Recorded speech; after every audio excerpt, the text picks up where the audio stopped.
Patrick King, please raise your hand, we'll get you the mic.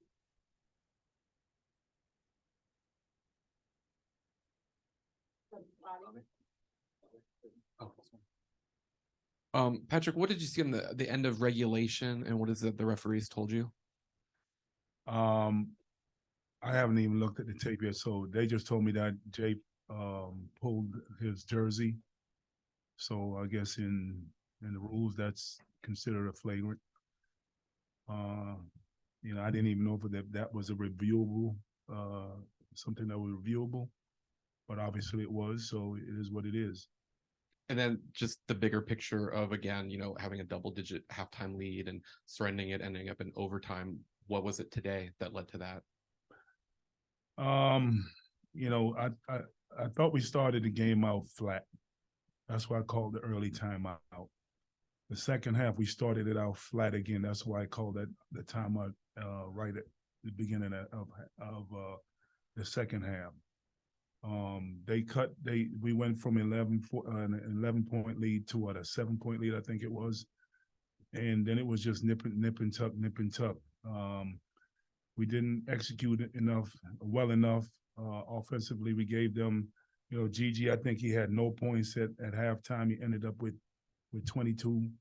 The offensive rebound, I think they had 9 or 5 at halftime. They ended up with 15.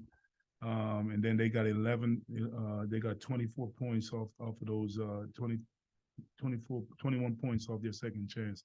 We both had 15 offensive rebounds, but they got 21 points to our 11. And then at the end of regulate, I think it was the end of overtime when they got that 3. We couldn't come up with the rebound. I think it was they tied or we were up. I don't know. They hit the 3. We couldn't come up with the rebound. So in those times of the game when, that's when we got to be able to buckle down and be able to get a stop. We got to stop, but then we couldn't come up with a rebound. Coach, that last offensive possession, was it designed and drawn up for a 3? Did you think you could get a quick 2 and maybe, extend the game out? How did you? Got a great shot. Got a great shot. We got what we wanted. We got a hammer screen on the weak side. Primo was able to drive and kick the ball to Brandon for a wide open 3. We just didn't make it. Coach, you mentioned Gigi with 22 in the second half. He's projected as a lottery pick. As somebody who knows what it takes to play at the next level, what do you see from him in terms of, is he just a good player, or is there something special about him? Well, you asking me this after a loss. Look, we recruited Gigi. I thought he was going to be special when we were recruiting him. I don't see anything differently. He stepped up in the second half and got big boy baskets. So I take my hat off to him. And coming into the game, did you think that being in a rock fight would be good or bad for you? Or you turned into a rock fighter, walk up with possession, hard. Well, I think, it doesn't make a difference whichever game you're playing. The objective of the game is to win.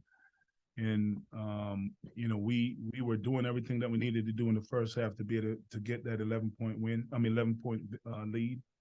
In the second half, we came back. It was just too many mistakes, leaving them wide open on shots, not getting offensive, not getting the rebounds. All of those things added up to the reason why we lost.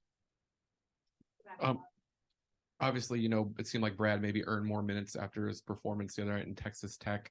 You guys are 4-5 now. How do you guys, as the Big East, I think middle of December, the Big East starts. What other changes, or what else needs to change for you guys to show improvement? Win, win. The bottom line, we got to win. By any means necessary. We can't keep making the same mistakes and then talk about we have to learn from our mistakes. But obviously, we're not learning from them. We're watching film. We're showing them all the mistakes that they're making, that we're making. And we're still not learning. I don't see anything else that we can do. We can't. This is an NBA where you can trade and get other players in. These guys have to learn. These guys have to lock in And us as a staff have to come up with something else that might help them to be successful. You sort of mentioned at the end of, or I watched what you said at Texas Tech about how you made that comeback and then kind of the ball didn't move. Today, 28 makes, but only 10 assists. Right. Is that another thing that needs to improve? Yeah. I mean, that's something we've been saying all along, that, in order for us to be successful, we got to have ball movement, body movement. That's when we're playing well. And when we played, when that stretch in the Texas Tech game, that's how we got back into the game. We were having ball movement and body movement. And it's not just me sitting and standing there yelling, move it, move it. They have to be willing to do that.